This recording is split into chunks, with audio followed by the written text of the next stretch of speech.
Okay, good evening, everybody, and welcome to our MENA Summer Sessions, session number 1. We're super happy to have you all with us this evening. Hopefully you can see my screen. Can everybody see my screen? Can everybody hear me loud and clear? Do say hi. Closing everything down. Okay, and here you go, I'm with you.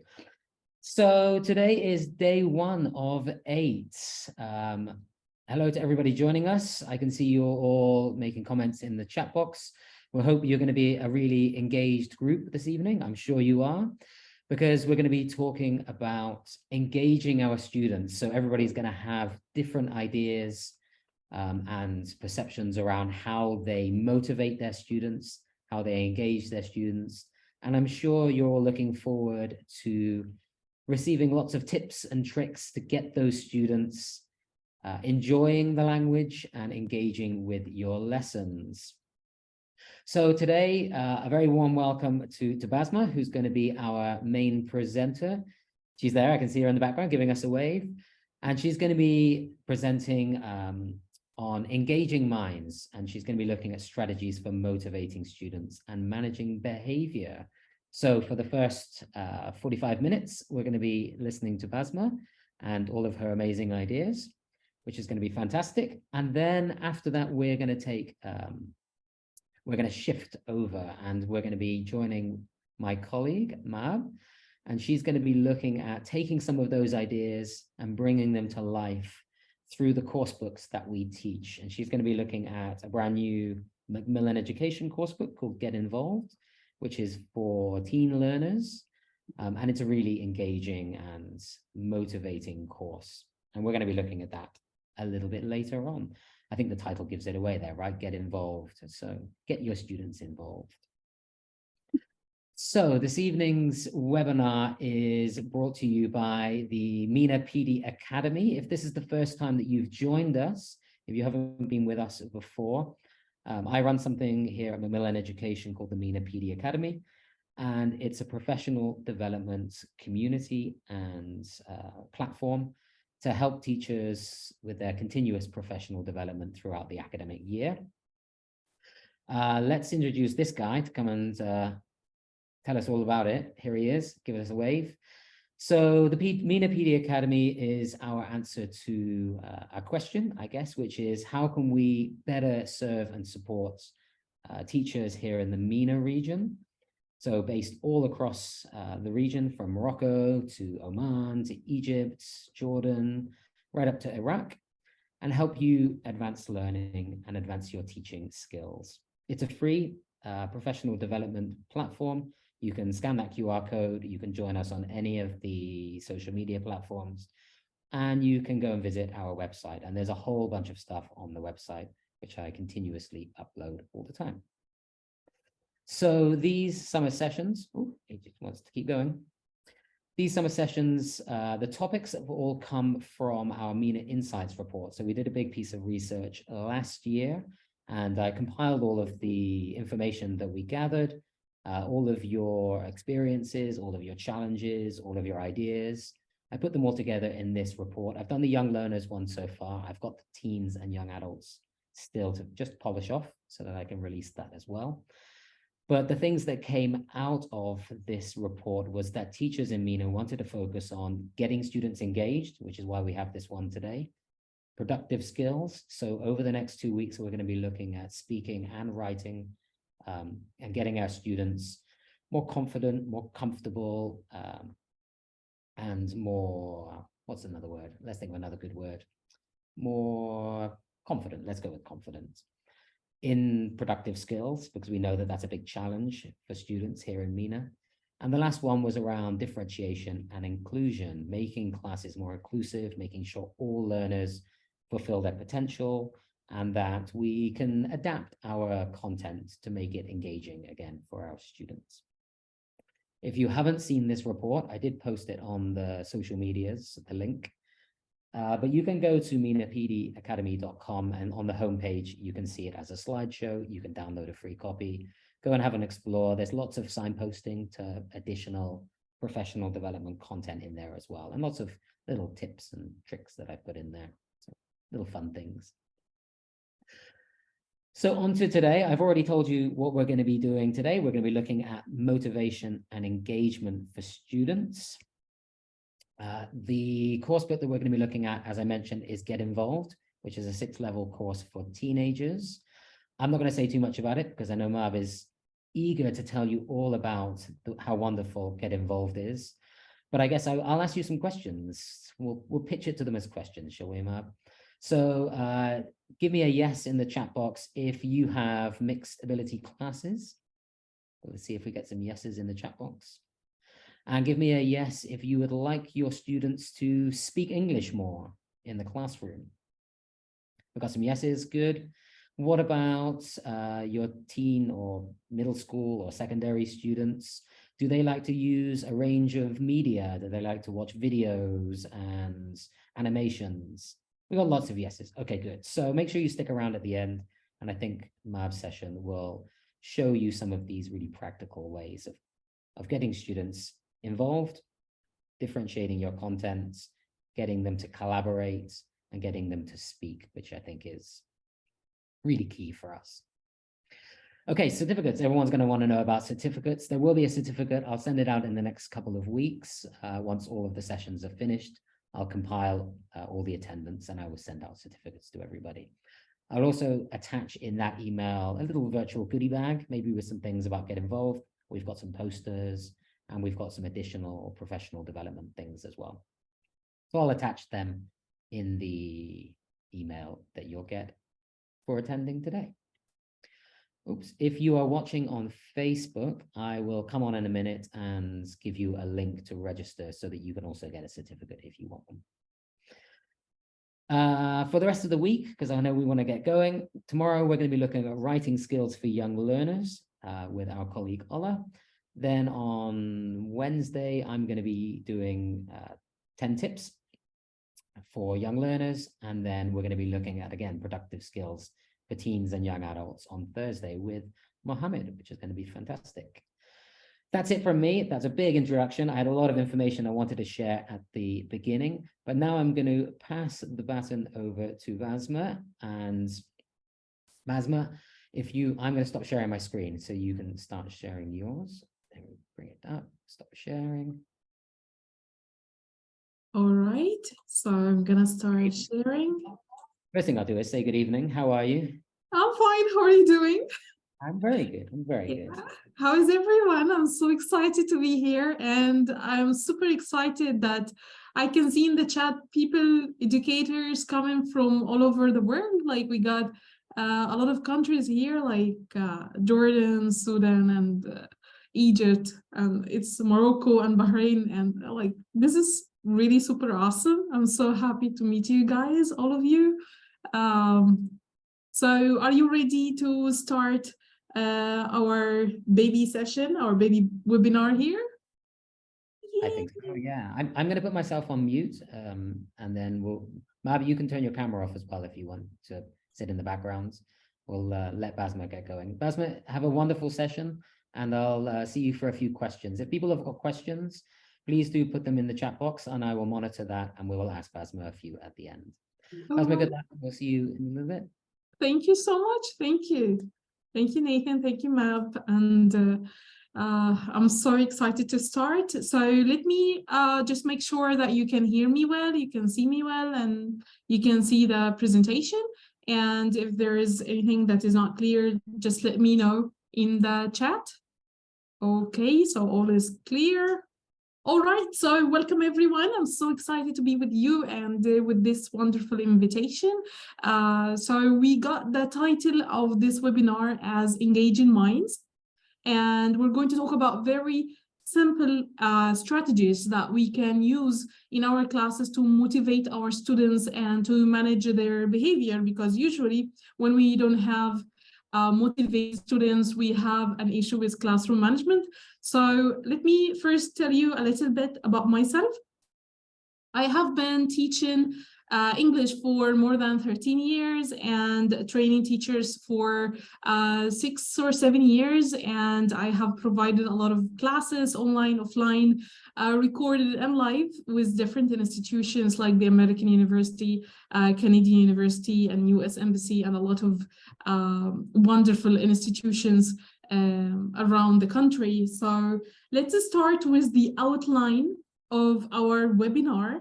And it's really quite simple because mainly we're going to talk about what's the difference between motivation and engagement, because usually we are confused or we feel that they are a little bit similar to one another.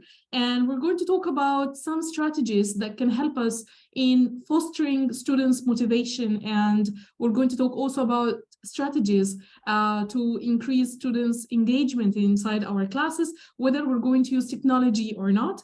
So, and after that, we're going to have some time for questions and answers. So let's start together with the first part of motivation versus engagement. So when you just take a moment and think motivation, engagement, like what's really the difference between them?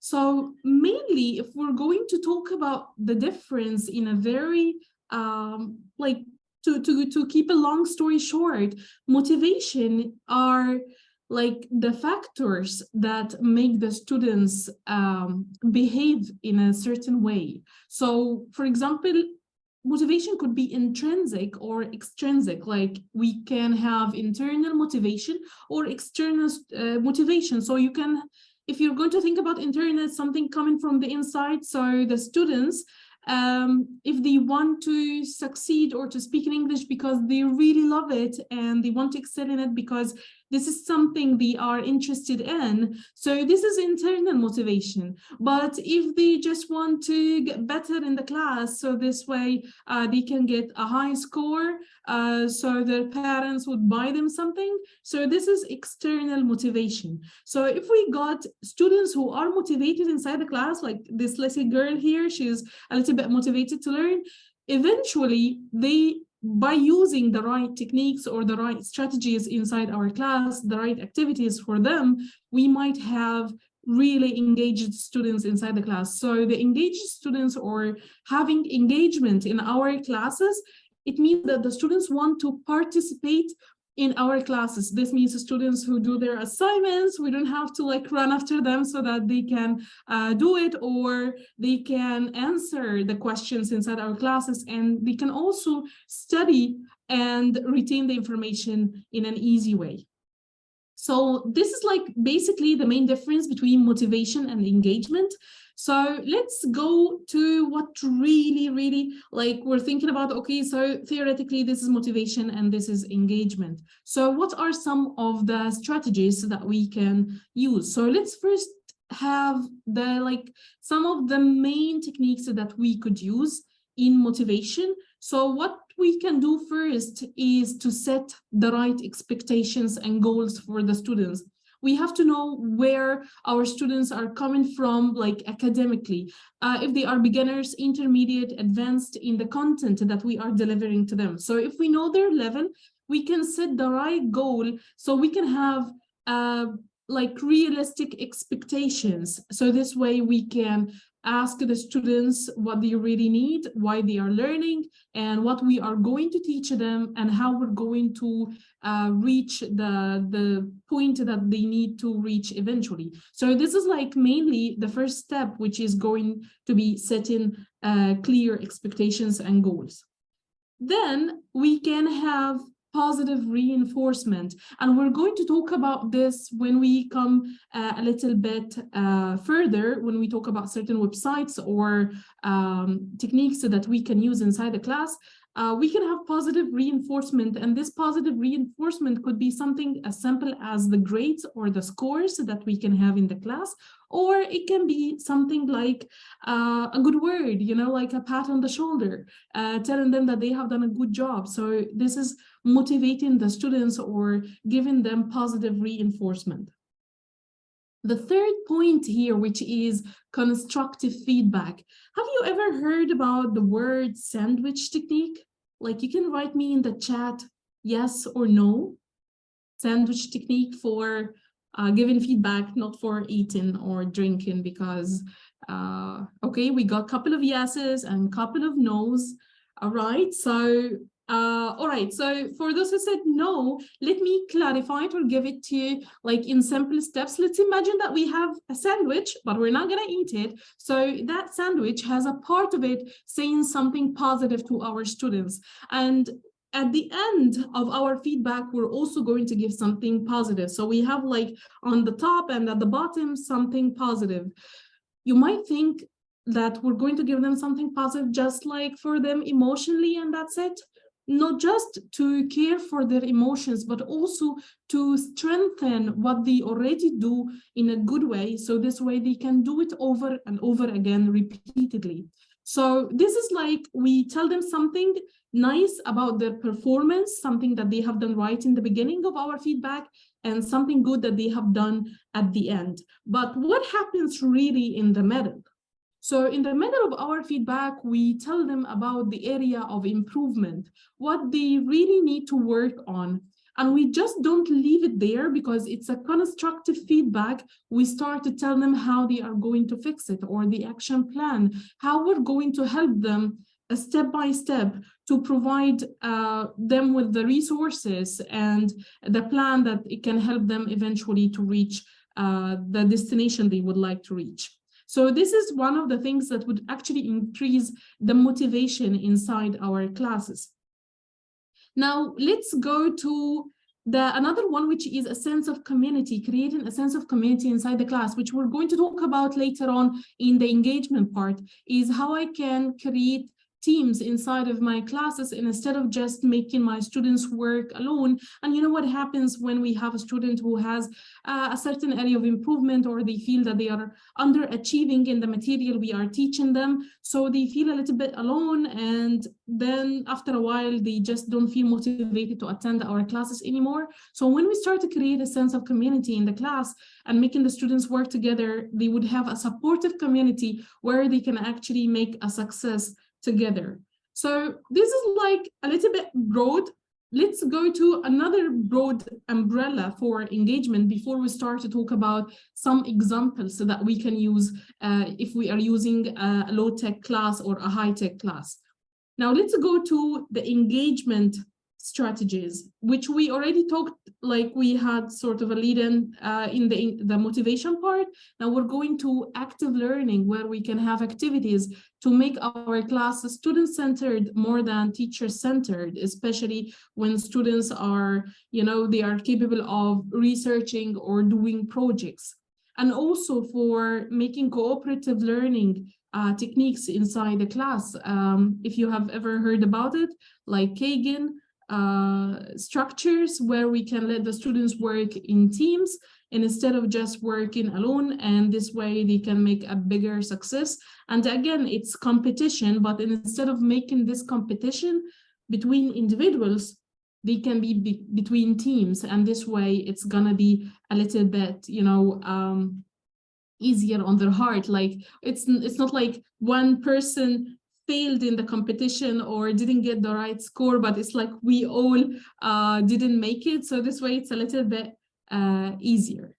And then we can have technology, and the role of technology nowadays is amazing, especially if we're talking about artificial intelligence and gamification. So like give me a thumbs up or write me in the chat if you started to be a bit familiar about the different artificial intelligence tools or gamification. You can write me in the chat. All right, so we got some really amazing comments here. Yes, I totally agree with all of that. All right, okay. Oh, ChatGPT, yes, Ahmed, it's one of them. We're going to talk about it along with other samples for websites, and also to talk about how or why these websites would be a good choice if you want to use it for later on. We got AI for presentations. Nice. Thank you, Hind. All right, perfect.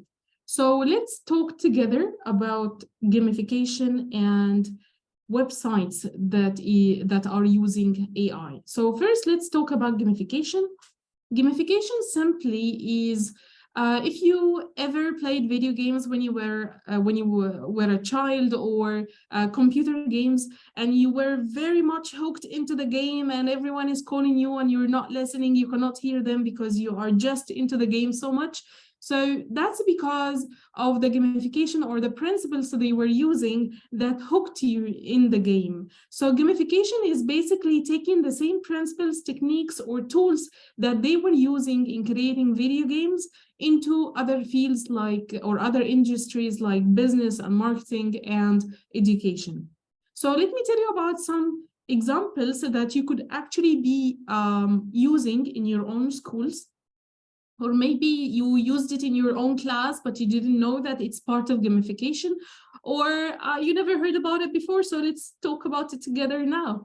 So the first point here in gamification, which is using points or rewards, and this is a little bit different from using score to grade the students. Like, we're not talking about the academic grades, but we're talking about virtual or hypothetical points that they could be collecting during the week. So this way they can reach a certain reward eventually. Maybe they can get a certain title or a certain badge, like maybe this is going to be the princess of the class, or the king of the school, or the best behavior, or the kindest heart, or the most supportive student inside the class, where you can find that we can print them on badges, and then they can have it on their shirts, on their school shirts, and walk with pride inside the school, feeling that they actually did a success and they are showing it off. And this is, of course, like, it would foster the extrinsic or external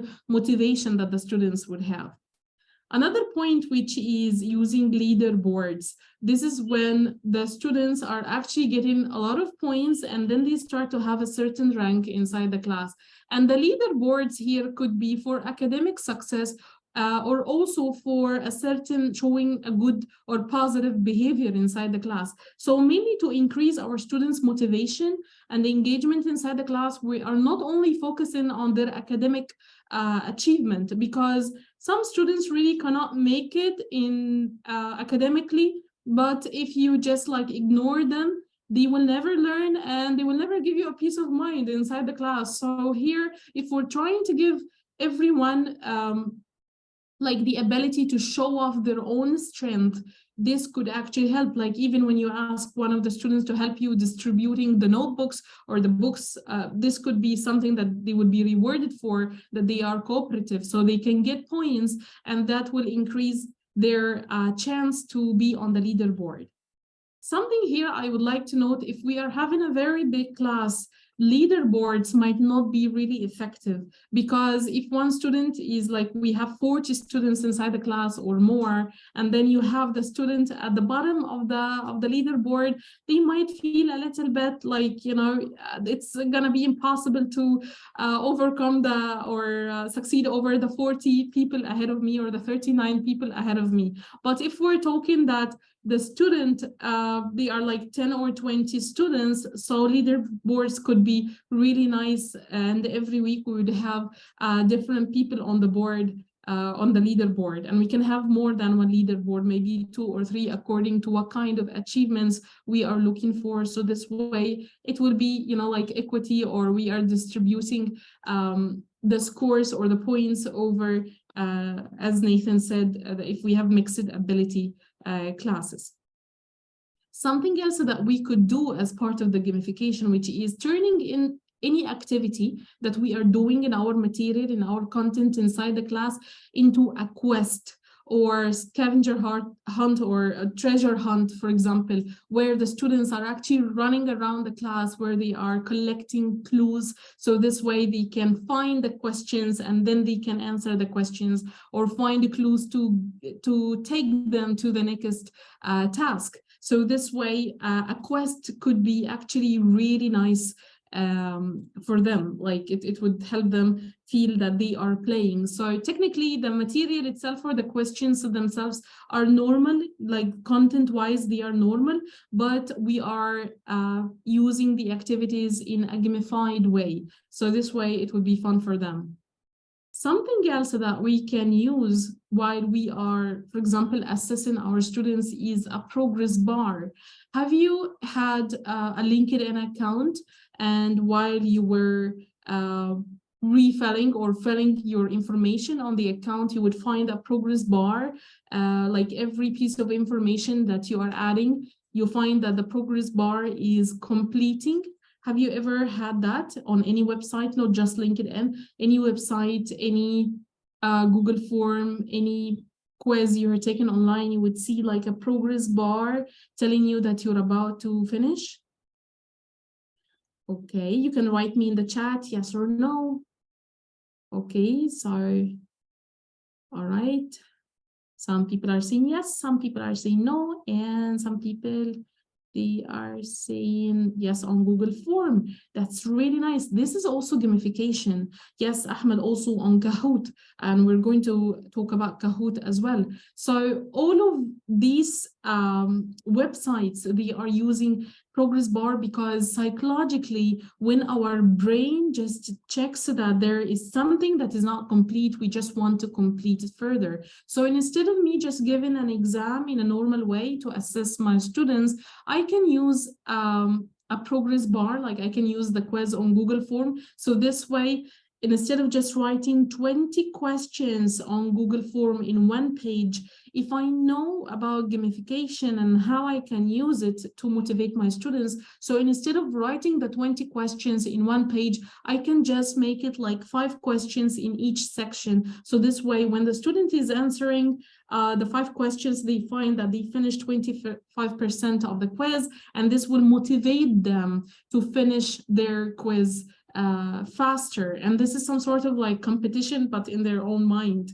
So progress bars could actually be really nice if you are assessing your students. So this way, they wouldn't be just like, it's long, we're bored. No, they would be just interested to finish their own progress bar or see it complete. Something else that we can do is creating a narrative. Storytelling is one of the most powerful tools for anyone to be hooked in anything that they are doing. So if we're going to provide a certain set of questions or activities where the students, they need to learn, so I can use cooperative learning and I can divide them into teams. So, but instead of just leaving them into teams and they are answer it together, what I can do is I can create a story. Like they have a quest and we got a stolen ship, and we got the pirates and we got the owners of the ship and the teams that will finish finding the questions, answering them, and finding the later on clues for the other set of questions before the other team, they can protect their ship or they can steal the ship from the other team. So this way, you know, like we can also give them masks for pirates or anything that would actually make them live inside the story. So it would be like we're just reaching what we want at the end, that they are solving the questions, but without feeling that, you know, it's a little bit heavy on their heart, or that they are a little bit bored with it. Something else that we can do along with this, which is actually making the students lose something, but instead of going to the class and just keep yelling at them, if you didn't do this, or if you didn't solve the questions, or if you were not silent for the rest of the class, I'm going to deduct it from your grades. Some students don't really care about the grades. So what we can actually do if we are using gamification inside the class, which is actually making them lose some of the points so that they actually won, you know, like they sweat a lot until they get a lot of points, like what you see in any game, and we can actually deduct it from these points, and not just from them individually, but also from the whole team. Or we can have torture breaks. You know, when you are playing an online game right? And for them to make you subscribe to the game and pay money. So they give you a torture break. They tell you cannot play the game until you have until 30 minutes pass. Have you ever seen this in an online game, or I'm the only one who actually plays games? And anyone have seen this, the torture breaks, or they were playing a game and they just in Candy Crush? All right, in Q Islam, I didn't want to feel I'm the only one here who just like a little bit childish. So yes, so in the games you can like you're playing and suddenly they just stop the game for a certain reason. It's like a punishment, but it's not really like aggressive punishment. It's not like we're hitting someone or we're yelling at them or any of that. It's actually we're stopping them from playing. So it's the same idea. Let's imagine that we have 5 teams inside of our class and they are trying to protect their ship or steal the ship from someone. They are pirates. And then we just tell one of the teams who were making certain noise or they are misbehaving in a certain way, we just tell them, you're not going to take your next turn. So this is a torture break. We are making them suffer by not giving them their turn to answer the next set of questions. So this way they will not be able to complete their score or the points that they need to get the reward at the end. So that's for some, there are of course so many tools or techniques or ideas for gamification. These are like the most common that you can actually see while you're playing games or completing information on websites, or you can also adopt them into your own classes. They are really fun to use. So you can find these ones, like you can do them without any technology inside your class. You can just get like your marker and a chart and you can create them by pen and paper.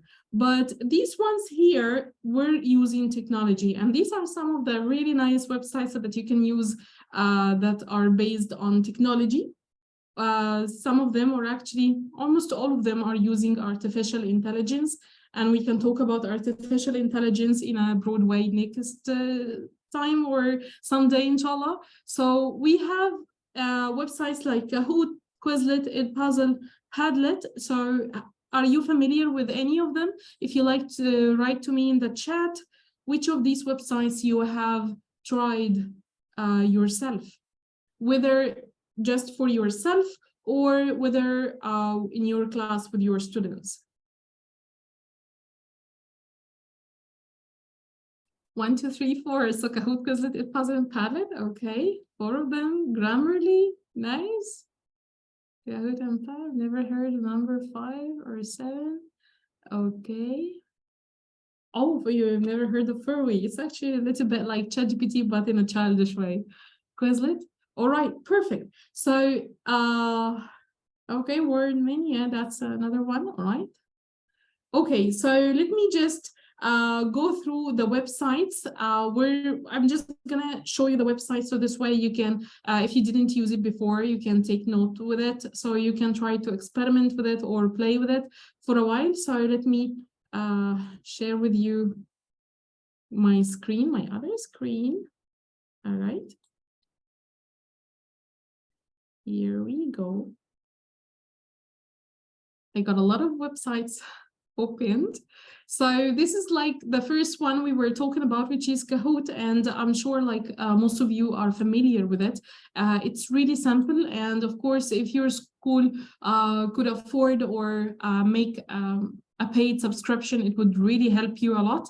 But let's say that we cannot really make the paid subscription for any website. What we can do is a little bit of a hack here is we can search on the website with a certain piece of content that we would like to use, or we can find a certain set of questions or a preset activity that other teachers did, and they are using it or making it public for other teachers, so we can, you know, co-share it. So that would be one of the ways that a lot of us here actually do. So we got, for example, this one, Kahoot. So we got a certain game, teaching social emotional learning. And of course, when we are teaching English inside a class or whatever material we are teaching, we usually teach our students something along with it, like being, teaching them sympathy, empathy, or any other skills that they might need for their future. So let's check a quick one here. All right. Let's choose. Okay, let's choose a nickname. Okay.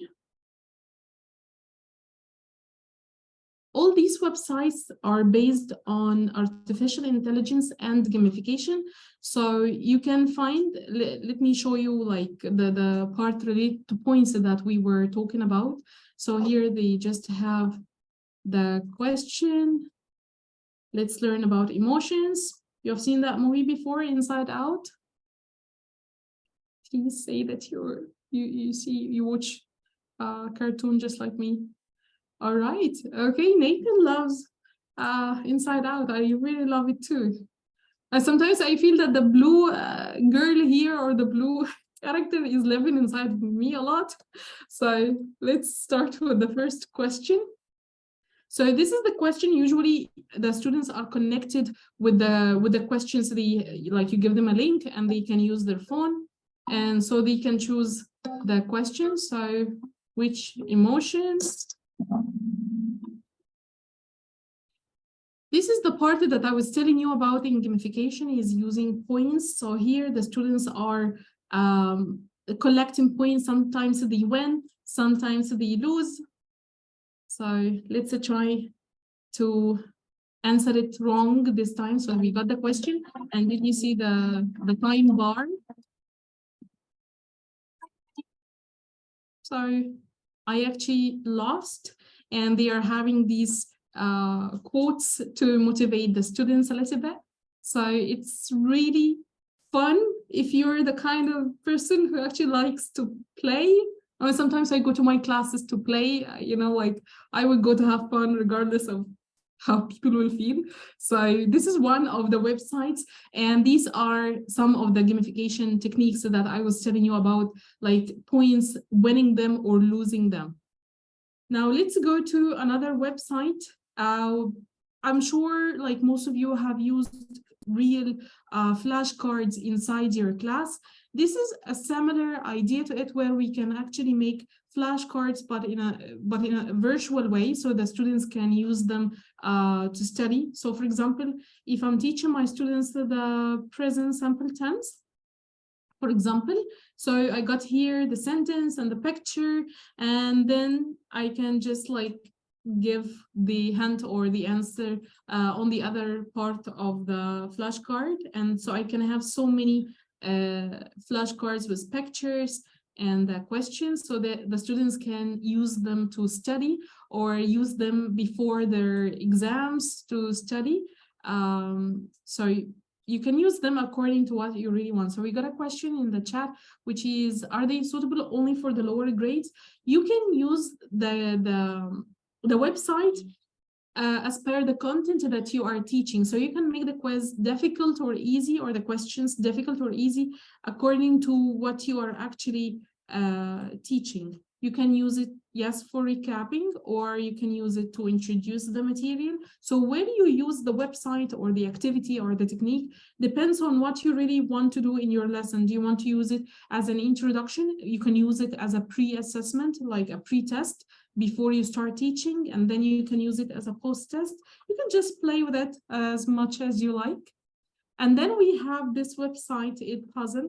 So let's say that we have, for example, let me share the sound.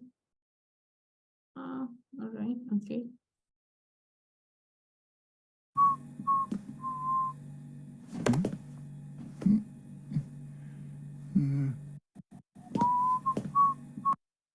So we can have like a video, and then we can have parts of this video as quizzes, and then the student can get like the score. So we got, where is Simon? We can say in the kitchen or in the garden. So I can choose in the garden. I already.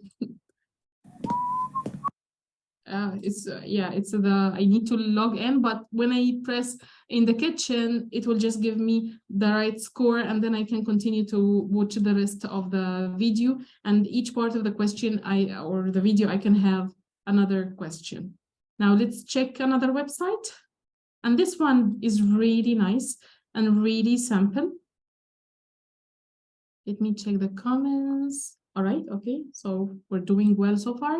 This one here is really nice if you are struggling with writing inside the class, because it's colorful and you can use it in any way that you actually like. So let me tell you, for example, if you're teaching a lesson, whether you're teaching English, science, or interdisciplinary material, and you need to teach them, for example, the planets, you can just have pictures of them and you can have these notes about them, and then later on you can just mix them and the students would arrange them. This is one way of doing it. I'm just showing you some samples of activities, or we know that's, yeah. Or if you want the students to write something to one another, it could be like, a good review over something that they wrote and they want to comment on each other's writing, or if you want them to write something nice in general for one another, this is one way of doing it. Or if you want to create questions or quizzes and the students would be answering them in notes, you would ask them to collaborate and start writing their own notes here. So you can just do this.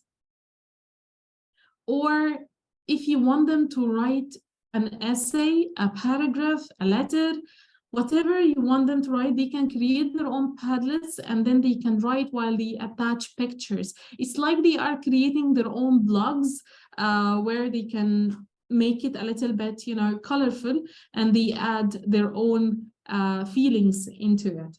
So this is one of the things, and it's actually really simple. Like if we checked, for example, here, you can find that I can actually move it anywhere. I can simply create it and write what I want. Like this is like letter to my friend. And then I can write something here. Hello, my friend. And I can choose the color I want. I'm gonna choose purple. I love this color. I can attach a picture. I can attach a link, a file, anything, and then I just leave it here, and then I can then publish it. So I can find it here. See, I can easily move it. So you can actually use it also for making students to brainstorm together. Like instead of just writing on paper, especially if you are teaching online and you want all of your students writing or brainstorming about a certain idea for an essay or paragraph they are writing or a presentation they are preparing. So you can teach them about Padlet, or you can give them Padlet to use. So this way the students would feel it's colorful and fun, and they can actually rechange or rewrite in a nice way. So this is one way of using Padlet. Let's go to, oh, this is another one here. Like if you are teaching your students how to create their own calendar or a weekly planner, and so they can create it and add pictures to it. Usually students feel it's really nice when they add their own thing or their own pictures of choice in their own material. Another website that we could use, which is Educa Play, and there are different activities here. Of course, most of the websites that you can be using, they need subscription. So what you can do is to try to select a certain activity from each website that you could include into your own lesson plan or your own classes. So if you got, for example, 1 trial or 1 month trial, or if you got 3 or 4 activities that you could use for free, you can use them in your class. So from each website, you can use 1 or 2. So this way your whole semester will include maybe 10 or 20 different websites. So this is one of the games also, or the websites that use games. And if you remember the leaderboard, when we were talking about it, do you remember it? Say yes in the chat if you remember it. Yay, Basma, we remember the leaderboard. Yes, we were talking about it. Yes, yes, yes. Very good. All right. So the leaderboard that I was telling you about in the beginning as part of gamification, this is a sample of it. Like the students would be having certain scores. So for example, the one who will get the highest score will be on the top, and then later on it will go a little bit down at the bottom of the leaderboard. So here we got like 10 people. And of course, every day or every activity, this could change. And this is a little bit competition-wise. It drives people crazy, especially people who are competitive. So let's check. I think we had a game. Where it is now? That's. All right. I actually had one opened. Which one was it? All right. Yeah, I think it's. Let's try this one. No, okay. Yeah, it's a little bit. Okay, here it is. I guess you can see my screen, like it's now full screen, right? Yes, okay, so we can start. So here, for example, this activity for using superlatives, okay? So we have the word adorable, and we want to use the superlative form. You can help me here. What should I write? Like I can say adorablest, for example. Yeah, Nathan, yes, I have zillions of tabs. Okay, so I can write, for example, the most adorable. Yes, Huaida, thank you so much for that. And I can check. So if you noticed here, it made the A letter as green, and then it moved to B, all right? And then we got brave. What should we say? The most brave? Can we say this? Yay, no. Oh, don't fight. We're just gonna try to figure out the answer together. Maybe you can help me. Bravest, very good, Islam. So we can have the bravest. And here it did the same. So you can find that it's going through each letter in the alphabet in this exercise. So instead of just telling my students, what should we write here, and in a dull way, I can just use a different interface. You know, the students see a different website, different colors, so they feel a little bit intrigued, despite that it's a really simple activity and simple questions. So there was another one, but I don't know where I can find it in the zillions of tabs I have here. Now let's go to another one, which is Grammarly. I'm gonna keep a little bit to after Grammarly. So Grammarly, do you use it? I mean, as a teacher, do you use it for yourself? I'm not talking about the students or in education. Do you use it for your own life? If you're writing something, emails, have you ever used Grammarly before? All right, we got 2 no's. We got 1 yes, 3 no, and 1 yes. Yes, sure. All right, so you guys, those who said no, yes, as yeah, who said it's a lifesaver? Yes, it is a lifesaver. You know, imagine yourself, this, even if you are an English teacher and you are writing an email and you have all of this hustle, you know, like your school, and then they are requesting a lot of things from you, and you prepare material and exam and all of this, and you're just writing something and you just like you cannot see anymore. This is your lifesaver. Yes. So for example, if I wrote here, I'm using it, you can just like download it, and you can use it for free. Only certain features would be need for subscription, but other than this, you can, for example, I wrote here once upon a time, and then when I press on once here, it tells me that this is wrong, and it starts to provide me with what I should write. So it tells me it should be a pun, and it tells me that you don't want to mark it as misspelled in the future. You can add it to your personal dictionary, so this way I can correct it. Also, actually corrected once as well. And it's telling me what did I do wrong in spelling, or if I need to change pronouns. And if you think about it, this is what we do while we are teaching writing in our classes. And of course, like, you know, wearing eyeglasses, it just it's because of teaching. So and the correction a lot. So when we write to our students the writing or the correction codes, if you are familiar with the correction codes while we are teaching students writing. So instead of just telling them that we got spelling here and which word is wrong and which one is right, so Grammarly will help us do this. So we can have here, for example, which, it tells us it should be who. So it seems that there is a pronoun problem here. So who, the student now knows the correction and knows why it was wrong. You know, that's usually the problem with feedback. Sometimes teachers would just, you know, use the red marker or pen to say that this is wrong, and this is wrong. But, you know, what is really wrong with it? So you can find correction codes here. Grammarly or any website like Grammarly would do exactly the same. It can teach the students or help them with their vocabulary, spelling, grammar, word choice, everything, you know. So this is one of the websites that we can use, and it works not just if you're having Google Documents, it can work on your mail, even if you're writing a WhatsApp message on while you're using the desktop version.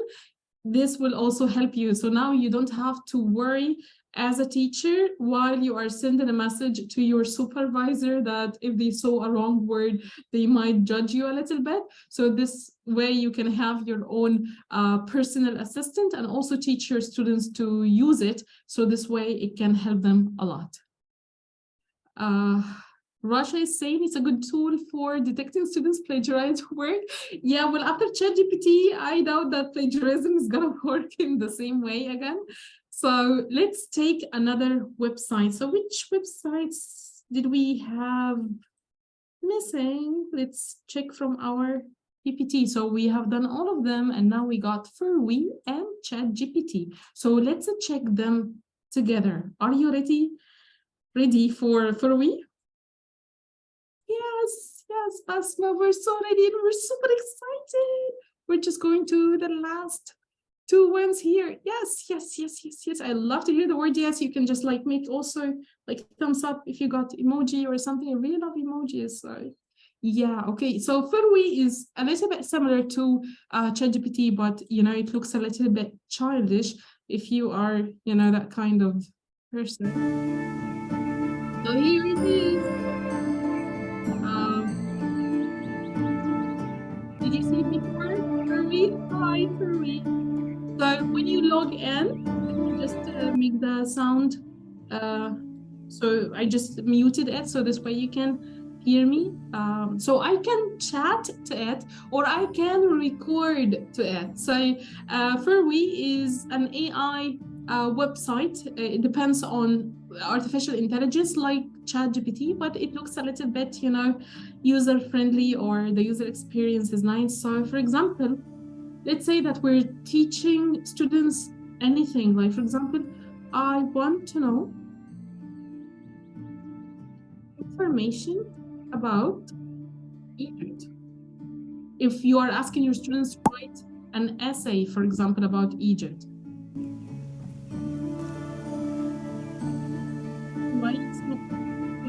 Yeah, here it is. Egypt is a country in North Africa with a rich history and culture. Some of its most famous sites include the Great Pyramids, the Valley of Kings, and the Karnak Temple Complex. It is also home to the ancient capital city of Cairo and the Nile River, which is the longest river in the world. All right, thank you, Furwy, for that. You know, I can also record voice notes to it, and if you're teaching your students to, if you are teaching them, yeah, thank you, Furwy, yeah. All right, so if you're teaching your students English and you want them to practice their language, they can also use the recording. So let's try it together. Maybe this time you can give me a question, because I'm actually running out of some questions to ask. So ask something. Let's just like, Yes, Islam, I know it's very cute. I actually wish if I can just take it out of the screen and play with it. So who would like to give us a question, to ask it as a voice note, like I will record a voice to it? How many types of cats are there? Okay, let's try together. How many cats are there in the world? Just record that. Now it's thinking. That's an interesting question. There is no exact answer, as it depends on a variety of factors.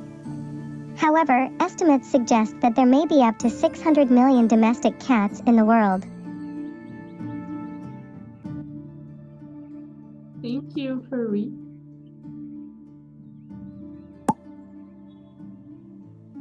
You are welcome. Anytime you need help with a question, I'm here for you. All right, so that's Furry. That's basically like ChatGPT, but in a little bit childish way. I'm just gonna remove it now from my screen because it looks adorable so much that it is actually distracted me.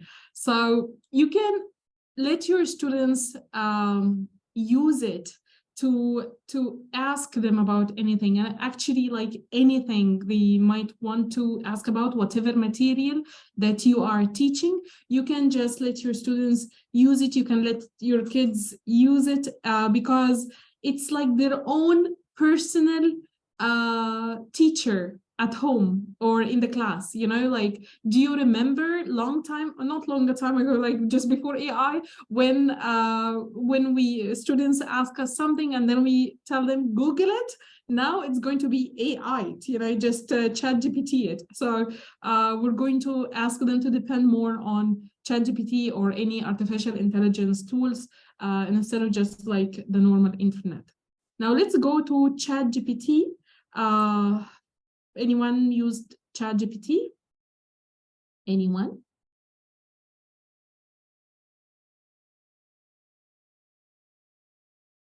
Let me check. Okay, all right. Nice. Poe. Okay, yes, I'm using Poe as well because it's provided me with the free version.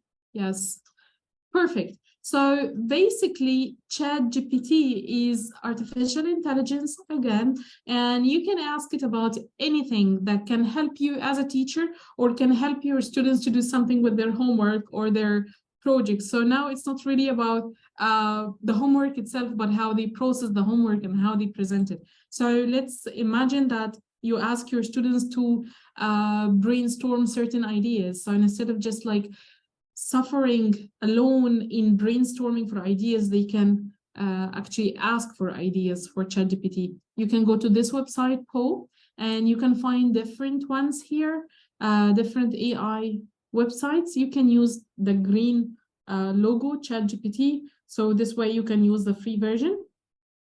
So you can ask it questions or you can ask it for anything you could ever imagine. So what would you like to ask? Maybe you can help me a little bit. Like what kind of things you asked it before? I mean, for myself, I used it for almost everything. Like I remember one time I had a couple of ingredients in my fridge. I really didn't know what to cook. And so I told ChatGPT, I have 1, 2, 3, 4, what should I do? So it started to give me the, what should I do, the recipes and some videos. And it was like really helpful. So, all right, we got a really nice question from Islam. I don't know if it's going to be able to. I'm going to take your question, copy paste to Islam. All right, Nathan, I'm going to take his question and write it. Okay.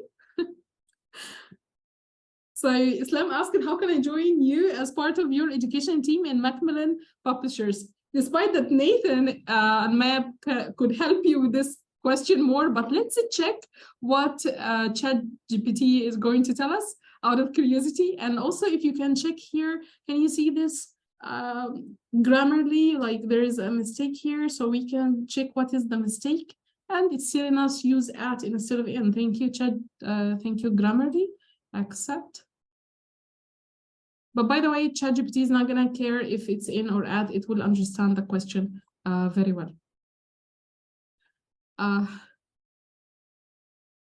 Yeah, it's telling you that as an AI model, I cannot really know what to do, but then it starts to give you what you should do, like to go for job openings on the website, research the company, update your resume and cover letter. So it's a little bit of an open answer. So this is one of the things you could actually do before your interviews, before if you want to write a CV, a cover letter, an email, any kind of email. You have a problem with a parent and you want to write a very good email for the school principal, for example. So you tell them about the situation, you give them the prompt that you like, the scenario or the situation, and then ask it. So let's check another question.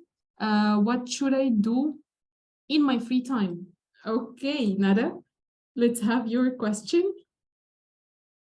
Okay, Grammarly again is telling us, what is this? I know that you're writing it as like online abbreviations. So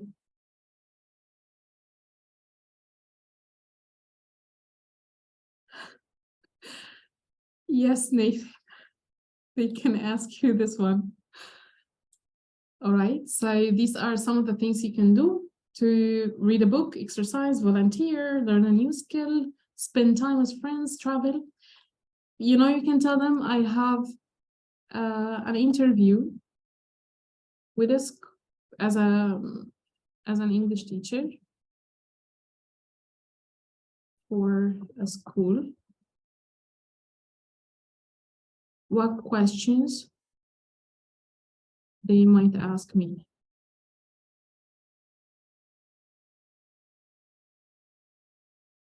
They are going to give you or prepare you for the interview. And not just that, you can also ask ChatGPT to give you answers to these questions. So you can rehearse it and add, of course, to it your own experience and your own stories. So for example, we got here number one, like what inspired you to become an English teacher and what do you hope to achieve in this role? So what we can do is, can you answer number one? The nice thing about it is that they actually understand what you're talking about. Like you can just complete the conversation. You don't have to write or rewrite the prompt or remind them of what you said before. You can just, as if you're talking to a human being and you're just moving on with the conversation. Unlike Google, for example, used to write the question, but the next search, you have to rewrite again what you're talking about. So this way it can understand you. So here it starts to give you the exact answer or the perfect answer that you can do. And of course, you have to tell your own story along with it. So it's actually amazing. I highly recommend using it because it's really good. So that's for ChatGPT. And the other websites that we were talking about, these ones here, and mainly like everything that we have. So we're going to have like questions and answers time. If you had any questions that I can help you with. And like, thank you so much for being active participants. And thank you, Nathan and Mab, for this wonderful invitation. I really loved the wonderful participation everyone was contributing. We loved it too, and it's you're right, what a great crowd. They're all getting involved and everybody's loving all of these really practical things, these websites and these digital tools that they can use with their students to get them engaged. There is a few there's a few questions. Obviously the one that everybody wants to know the answer to is, how can I work for Macmillan Education? Question number one, right at the top of the list. But the opportunities are there. This is what the MENA PD Academy is about. We are trying to give educators a voice and opportunities to get involved. And this is, you know, a case right here, right, Basma? We connected on LinkedIn, we talked, you did a podcast for us, and that's led, you know, to us being able to give you this opportunity. And I'm so glad we did, because you know, the things that you're sharing with us are things that we don't always get to talk about. So we talk about lots of other things, but so I think this is a really great, it's a really great opportunity. So there's going to be more opportunities in the future. So if you're interested, I mean, yeah, connect with me, send me a message on LinkedIn, tell me what you're interested in, and we can have that conversation, I think. So we got some questions related to the session itself. I also made some notes as well because I was hugely interested. I'd never seen this little, I want to keep wanting to call it Furby, but do you remember like Furby, those? Furby. Yeah, but I remember Furbies. Do you remember Furbies, the little toys? They were like little... I think, yeah, they looked a little bit like it, right? Yeah, and they would talk, right? They were like the first things that would like answer you back. I think you would ask them things and they would talk to you, right? I think Furbies. I'm too old for it, but I think my youngest sister had one, if I remember right. But I always want to say Furby. I've never heard of this website, and I love that. Actually, I think it was really nice for students to be able to ask their questions to this like character, and he gives them good. I was going to say good advice. It's not good advice, but he gives them ideas. He gives them, but they're practicing, right? Because they're doing it in English. There's listening there because he's talking to them, and they can also do it reading as well. So I guess you could hide the reading, and they could do it via listening, or you could turn the sound off, and they could do it via reading. You could practice both skills, right? But you're using that platform to make it motivating for them, which I really like. So let's look at some of the questions that people had. Some people were asking about if their students don't have access to technology. So this is great. Some of this, especially things like Kahoot. If all your teen students have a phone, you can easily do Kahoot. You could do it in the classroom. But if students don't have their own devices, can you still use it in class, or is it more difficult? Well, if we don't have any technology at all, we can rely on gamification. You know, the points, the leaderboard, the competitions, the cooperative learning, the teamwork. All of these would actually do exactly the same idea like technology. So you can be using technology. If you are overusing technology inside your class, it might not be fun, you know, they might be sitting, but they're not moving at all. But if you're having a treasure hunt and you have absolutely no technology, they might actually go crazy and they would be really enjoying themselves. So we don't really need technology all the time. We can just use the activity as per the school resources or the class resources that we already have, and we can just change according to what we have, you know. Yeah, actually, when I was writing that report that I mentioned at the very beginning, one of the things that came out was that a lot of teachers are worried that technology is making students less motivated to do non-technology activities. So there are stuff that they do still need to do. They do still need to do pieces of writing and listening activities. And they're saying that if it's not game, if there's no rewards attached to it, because I think the rewards are really nice, but I think rewards are external motivation, right? You have the carrot and you have the stick, right? So you either force somebody to do something, or you try to motivate them externally with fun things. That's the carrot, right? It's like you're trying to get to it all the time, like the donkey. So even using rewards like all the time, it could turn into a bribe, you know, like they are just like used to it and they start to say like, no, we want a bigger gift or a more expensive one. So yeah. It's just like about creating balance. And the difference between AI and a human being is that you can actually see what your students are doing inside the class, who they are and what motivates them, what doesn't. So this way you can customize the learning experience. Like it's not just, I know ChatGPT, so I'm gonna go and throw it to them. They might not be interested. Some students would be more interested if I took them into a field trip, for example. So this could be way more fun, or vice versa. So I guess, yeah, that's about, I guess, learning preferences, right? What's finding different ways to engage them, not using the same thing all the time. I guess getting a bit creative, right? Yeah, okay. And somebody was asking right at the very beginning, because I think some of that stuff you're mentioning relates to the idea that you were talking around creating a sense of community in the classroom. So they were saying, you know, isn't it making the classroom a safe place, making mistakes? Isn't that an important part to boost their engagement? Yes. Of course, you know, like I had before, students who were visually impaired and students who were sighted and low sighted, all of them together. in one class, and it was like a bit of a war, a psychological war. Like each party would look down upon the other until they just learn that they need to behave like one team. So each team has to, like to have all people of all abilities together, and they just like did a great job, of course, after a lot of fighting together, but they did great because the visually impaired students, they had like the greatest, widest imagination I have ever witnessed in my life. So it actually provided the other students with a lot of ideas that they actually needed. So after some time, they start to behave like one family. It's not just a community, it's like they rely on one another, and they start to believe to believe in each other, and be confident that the others could actually add something to the team. This is creating a sense of community inside the class, creating teams, supporting one another. There is no such thing as this student is a low achiever, so we're just going to kick them out of our world.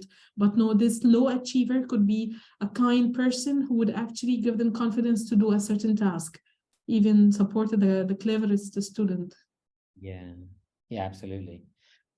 Okay, great. I can see Mahab is enthusiastically waiting there in the wings. So Basma, I'd like to thank you once again. In fact, what you were just saying then leads us, I think, seamlessly into the next section, because it's all around getting students involved.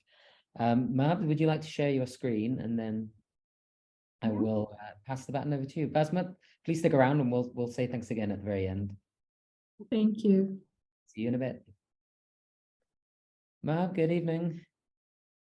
Hello, sorry, I just You lost the screen share at the bottom. I lost it. Wait. Yeah. So for those of you who joined us a little bit late, Mahab is going to do an additional 15 to 20 minutes.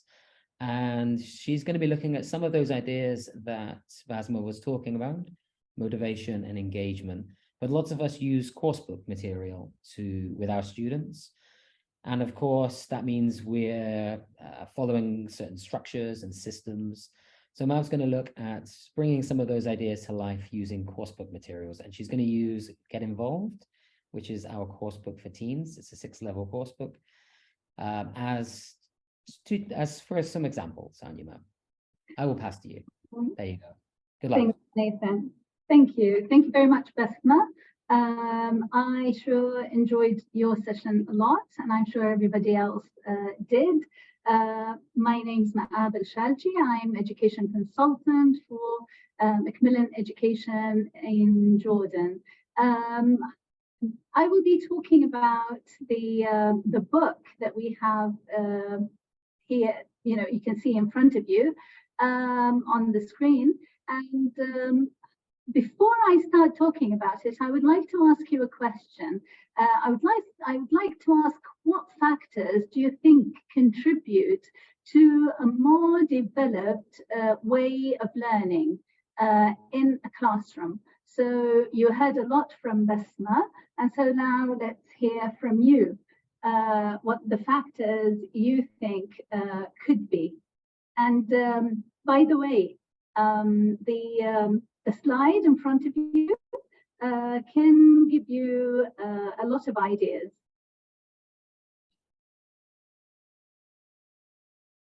So thank you very much. The 4 C's. AI, definitely. Thank you, Rasha. Thank you, Sarah. What else can you see on that slide? Definitely. It's all about communication. It's all about engagement, definitely, and thinking. It's all about getting involved in the teaching process, and definitely teaching teenagers, because the entry level is A1 plus, and the exit level is B2, critical thinking. Definitely, you can see it there in front of you, where it's clearly there's something going on inside this head, the green head in front of us. And so thank you very much for all of what you said, what all of the factors that you mentioned, but I need you to have a good look at the pictures also, the humans that we have in the pictures there. There's an absolutely important factor for me. I mean, I love this factor because for all humans, they're smiling. Thank you. And so smiling means that as a human being, you're enjoying what you're doing. You're having fun. And so fun is a word that works with all ages. And moving on to the next slide. Now, you can see that with Get Involved, there are factors that contribute to making the learning process more effective inside the classroom. And Get Involved helps in establishing these factors. So it helps in creating the engaging, collaborative class with no need for, sometimes very little need for preparation.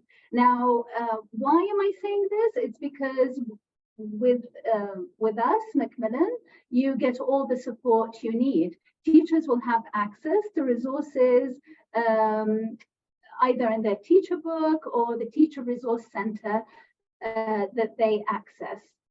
Now, we want to talk a little bit about this when, you know, engaging in the collaborative methods. You feel, and like Basma mentioned before, that the world around us is developing very, very fast.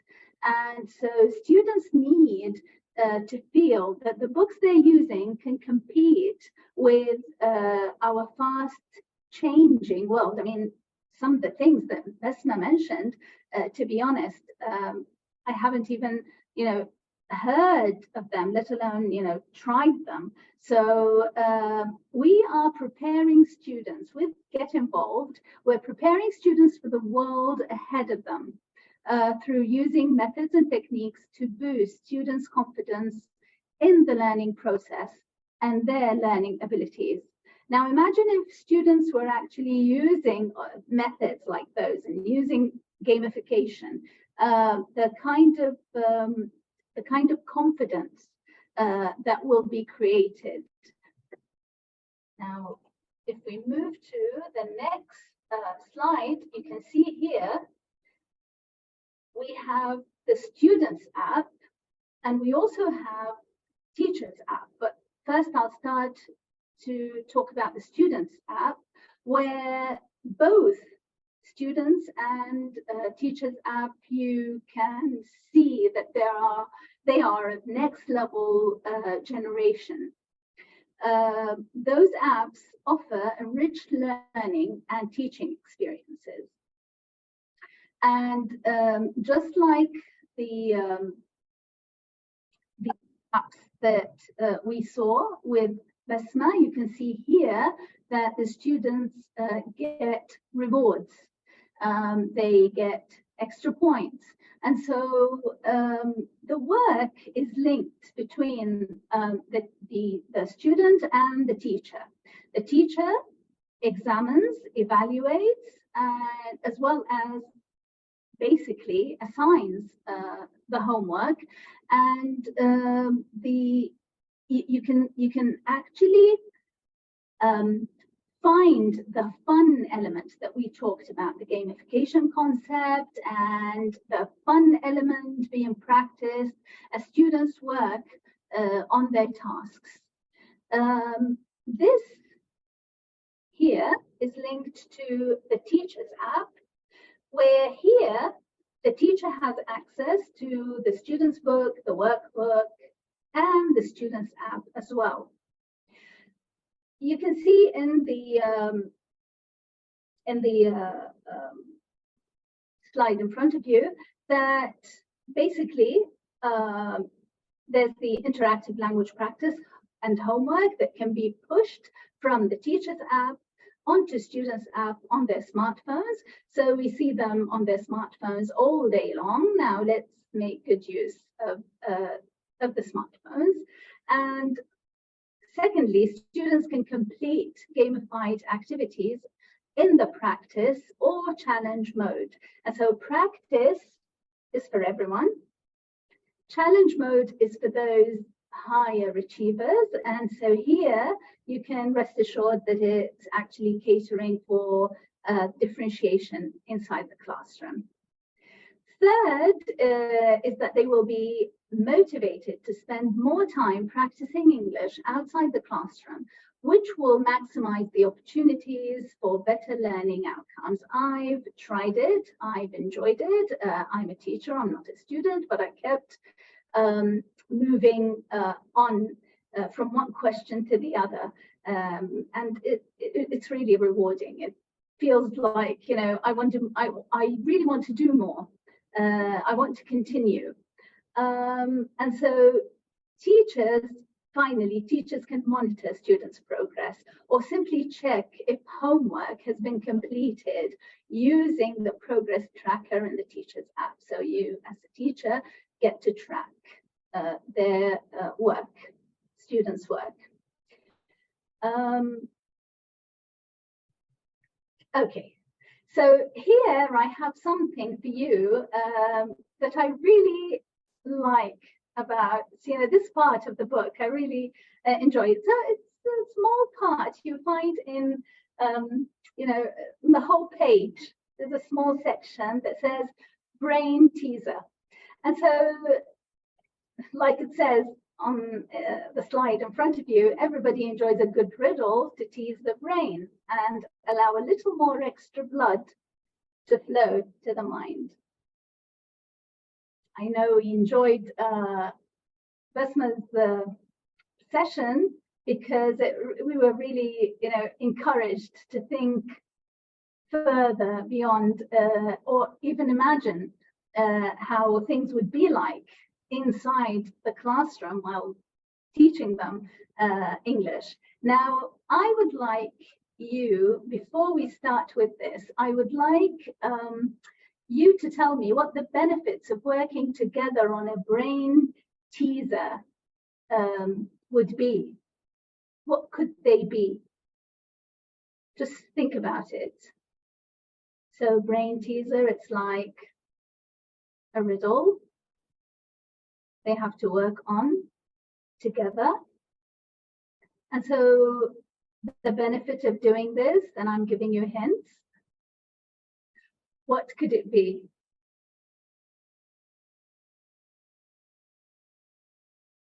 Anyone? Okay, so enthusiastic students, more enthusiasm, definitely. Sharing ideas, yes, yes. Can you have a good look at the brain teasers? Can you connect them to, definitely collaboration. Thank you, Asma. Motivating students, creativity. So if you have a good look at those triggering ideas, thinking, let's have a look at the first brain teaser that says 2 parents have got 6 sons. Each son has got a sister. And the question here is, how many people are there in the family? So give it a go. Think about it. 2 parents, 6 sons. Each one has got a sister. And we're actually thinking about it right now. Okay, Mahmoud says 9, Sarah says 9, someone said 12, someone says 6, 7 plus 2 parents, 7. Okay, so let's count them together. So 2 parents, 6 sons, 8, yes, Hind, and 1 sister, most probably because this sister is a sister to all of the 6 boys. So people who said 9, yes, you're right, correct. So imagine if the students were, yes, Amani, one sister, exactly. If the students were doing this together, I mean, we enjoyed thinking about it right now. They would really enjoy thinking about it together. They'll collaborate, and there's a point behind this, but I will ask you about it after we do the next one. Oh, you're terrible in math, Khalil? Okay. No problem. If you were inside the classroom, I'm sure one of your classmates will help you with it. And that's, by the way, this is one aim for the brain teasers, is that when you collaborate together, you learn from each other also. No one would concentrate on you alone, because then you will have a team answer. Okay, so the next brain teaser says, a father and 2 children wanted to cross the river in a boat. The father weighed 90 kilos and each child weighed 45 kilos. The boat could only carry 90 kilos. And by the way, the boat has to go to the bank and return to pick the other person. So you have 3 people and you have different, different weighing, each one of them weighing differently from the other. So how the 2 children will go first. One of them returns. Okay, reaches, and then the other child returns. Okay, so yes, you're. I didn't really get to read all of that. I'm sorry, but the father goes alone, and then the 2 brothers go alone. Okay, but how would the boat? Who would return the boat to them? So you have to think about this one. So you've got the father, and he has the boat with him on the other bank. So you need the boat to be sent back. 2 children go, 1 child gets back, and yes, okay, Islam, the father goes alone. Okay, yes, yeah, that's right, Islam. And so what happens after that?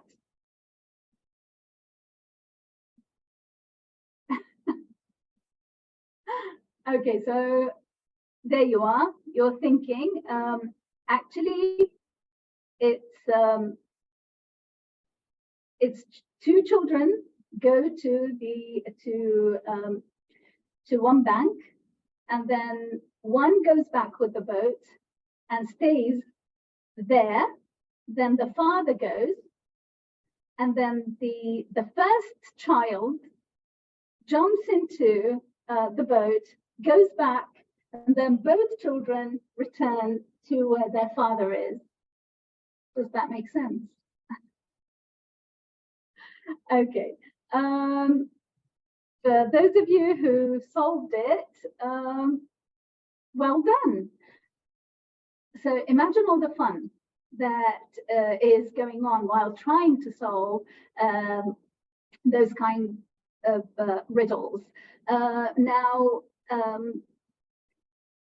I'm not going to discuss the third one, because but you can see clearly that it's a table, and they have to fill it with information about students there, 1, 2, 3.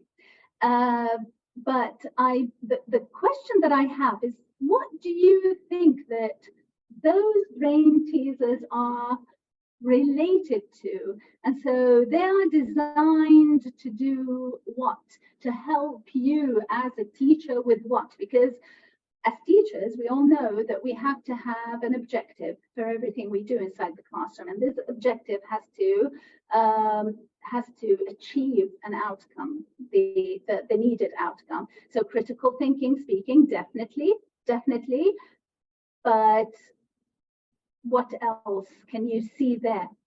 Analyze a problem, but look at them carefully, please, and have a look at the brain teaser number 1. brain teaser number 2. And, just have a look at the language there. I'm giving you hints. Brainstorming, all of what you're saying is absolutely correct.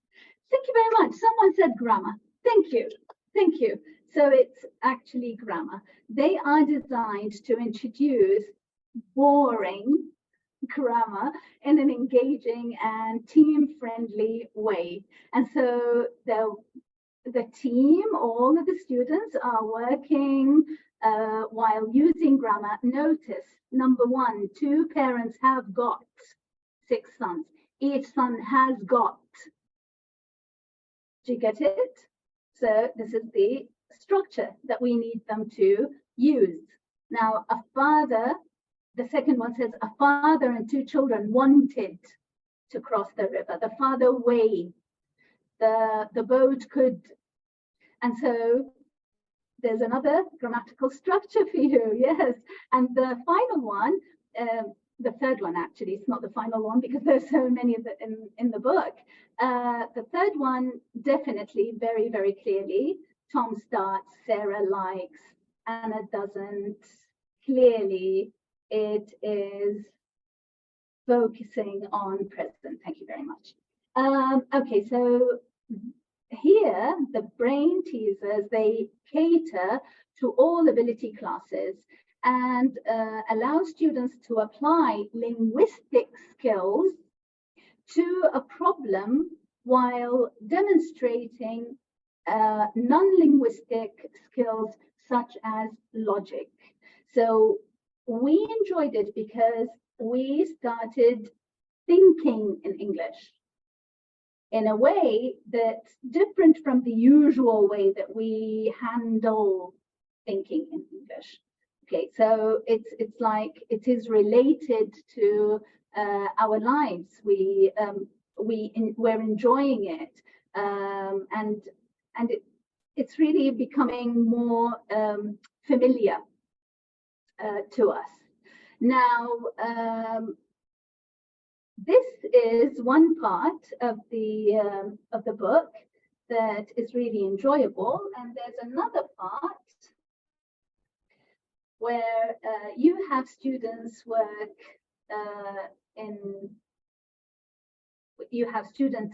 working together, and this part is the peer review. Now, how could peer work contribute to learning the language? If we were learning a language, why would it be important for peers to work together? Definitely, learning from other mistakes. Either we learn from each other's mistakes or we learn from each other. Like we have someone who's really good in English, reflection and feedback. Thank you. Yes, because we have individual differences, we are actually, thank you, Sarah, practicing the indirect learning. Okay, and so here you can see that we have, this is done in every unit where after working, the students, they're asked to listen to their classmates and answer a few questions, or they're asked to exchange the kind of work that they did together. Thank you very much, Khalil. Group dynamics, yes. So they are in the category of more cooperative activities that engage students and involve them in each other's outcomes to reach a satisfactory stage of the final work. So each one of us in the classroom, we feel like we're building the work together because we are reflecting on each other's work. Next, I'm showing you here that this is a page for every unit. It's called the project page. And so very quickly, if you have a good look at it, it's at the very top of the left side, it says the important what do you think questions. So this question is the main question for every unit. So you get students to think about the theme of the unit from the very beginning of the unit until they reach the project pages at the end of the unit. And so they work together, and there's a task there that they have to work on together also. You can notice that throughout the page, both pages actually, there are steps here that students need to follow. So it's really guided. It's like they're scaffolding the project together. So the projects help students to engage in the real world topics that they are talking about these days, and it leads them to advancing their futures. And so in each unit, and after deciding on the topic, the students get to watch a video. If you can see right under what the WDYT question, you have the students, you get the students, sorry, to watch a video, and then you continue with the steps. So step number 1 is think, step number 2 is plan, and before step number 3, you can clearly see that you have a box that handles the 21st century, one of the 21st century skills of English, and here it's talking about collaboration and empathy. And so they reach a point where they start to create, and they have a look at a model project in front of them with all the steps already done there for them to follow. And here there's a point that is really very, very important, I found, which is there's a note here that leads the students to a page at the end of the book where they can add all of their thoughts into a graphic organizer. And I'm sure all teachers love graphic organizers, not only me, because graphic organizers actually help a lot to put all those thoughts and ideas into order, to help the students learn how to thread their thoughts together to form their final piece of work. And so before the 4th step, they have to go through this and check everything. And then we move into the final step, which is the final reflection, where students finally reflect on their work in an attempt to evaluate their efforts. And so here we're contributing also to creating the individual learner, the learner who depends on him or herself to to study, to do the work. Okay, so before I move to the final slide, to what extent do you think this could be of help to you in your classrooms? It's like Think, Pair and Share. Abdulaziz, yes, I just read this. Thank you.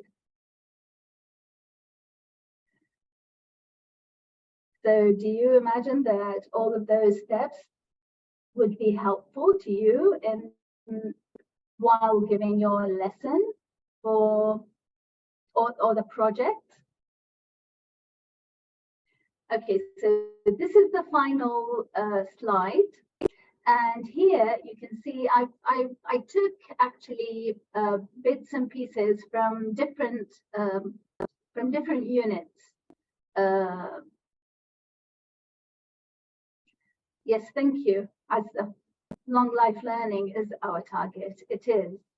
And as you can see here, all of them together, they form careful steps to follow in order to reach a complete project that embodies real comprehension of the unit's theme. And so again, we start with the question, and the project clearly asks students to use digital tools to present their work and develop digital competence. Remember the graphic organizer that I mentioned? Now you can see it in the middle here at the page, where it helps to scaffold not only students' work, but also helps teachers to work collaboratively with the students. One other thing is the personalized response gives students opportunity to put what they have learned into practice on issues that are important to their lives. We know that they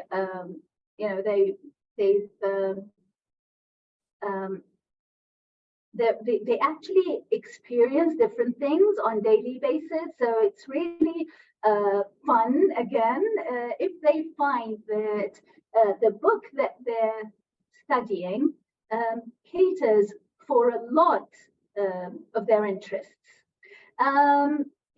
Here we have the creativity from the 4 C's, the 21st century C's. We have creativity, and then we've got super skills. It says here, boxes develop the 4 C's in the authentic context of the project with useful tips and phrases for successful communication. I hope you enjoyed today. And as a final word, I'm sure you will agree that Get Involved is realistic, it's empowering, it gets the whole class involved. Thank you so much for being with us today. Thank you so much, Mab. Yeah, fantastic. I really like Get Involved. It's a really nice, engaging teen book.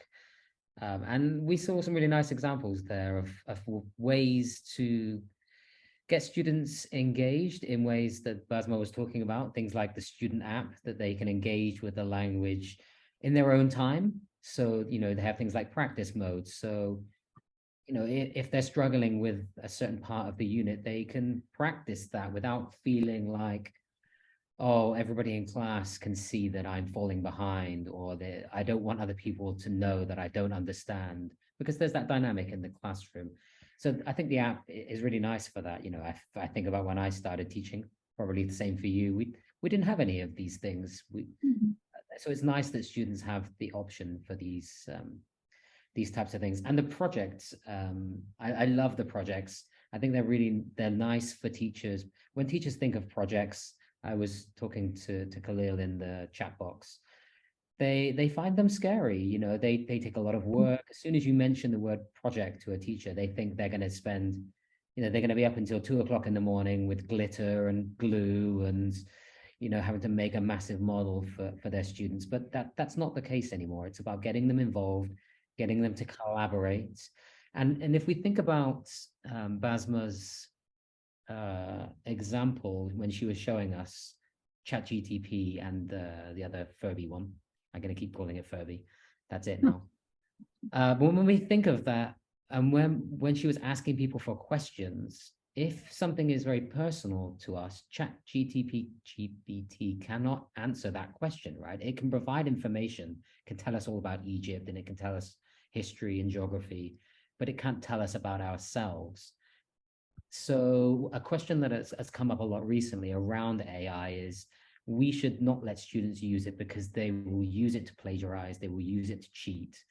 But actually, when you do projects with them, they're forced to use the language, which is our job, to get them to use the language in a personalized way. There is no one answer. They cannot find the answer to their project on ChatGPT or an AI. So it's forcing them to use that language, but in a very engaging way, I think. So I really like the projects, and I hope everybody agrees. When I send out people's certificates, I will send them some information about Get Involved. So if they want to dig around and see what's inside Get Involved, they absolutely can. We ran over time a little bit, so thank you to everybody for sticking around. I think pretty much, I was looking at the participants, I think pretty much everybody did stick around right until the end. So thank you so much, everybody. I will be in touch. Mab, can you stop sharing? Because I want to share tomorrow's agenda. Okay. Find it? Yes. Let me share mine. So thank you so much once again to both of our presenters. They did such a wonderful job this evening. And thank you to everybody who joined us. As I said, we will send you some information about Get Involved and all the things that it can help you with, because it's all there, ready to go. You can just teach straight off of the page in a really engaging way. I'll send out your certificates, keep your eye open for them, and I will also send out some other information as well. And somebody was asking about tomorrow. Tomorrow is going to be 30 minutes later than today, at 6:30 p.m. Cairo, Amman, and Riyadh time, which I'm sure most of you are in, or 4:30 if you're in Morocco. And tomorrow we're going to be looking at developing confident and competent young writers of English. So we're going to be looking at those productive skills, and Ola is going to be walking us through that. And Mab, you're going to be joining us again. We're going to look forward to 2 days with you, and you're going to be looking at how Academy Stars can help students develop their writing skills. So we'll look forward to seeing everybody tomorrow. Thank you so much once again, everybody, for joining us. It's been absolutely fabulous to have you with us. And from myself, I will say goodbye, and I will let the ladies say goodbye for themselves as well. Bye, everyone. Bye.